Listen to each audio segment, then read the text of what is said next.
The prairie stretched wide and endless, golden grasses bowing to the late summer wind. Clara, the daughter of weary settlers, carried a pail of water from the creek when she noticed something strange. A dark figure slumped near the cottonwoods. At first, fear jolted her. The stories she'd been told of raiding parties and hostile warriors came rushing back. But as she stepped closer, she saw not a threat, but a man, a Lakota chief, his chest streaked with blood, his breath ragged. His eyes flickered open, full of pain, but also pride. He whispered something she could not understand, yet she heard the plea in his voice. Clara's heart battled with fear, but compassion won. She dragged him to the shade, tore strips from her apron, and bound his wound. For days she sneaked bread and water, tending him in secret.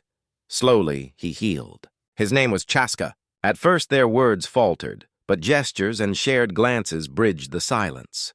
He taught her the Lakota word for sunrise. She taught him the English word for hope. They laughed softly, despite the risks. One evening, as the sky burned orange, he reached for her hand. "You saved my life," he said in broken English. Clara's heart pounded. No one had ever looked at her as he did, with both strength and gentleness.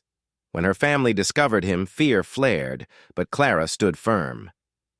"He is not our enemy," she said, shielding him. The chief's people soon came for him, and though he could have left without a word, he returned days later, carrying a carved token of his tribe, a promise. Love had blossomed where fear once reigned. Against the backdrop of prairie winds and two different worlds, Clara and Chaska found a bond stronger than the fences of land or the weight of prejudice. And so, a settler girl who once trembled at shadows found courage, and a wounded Lakota chief who had lost hope found love.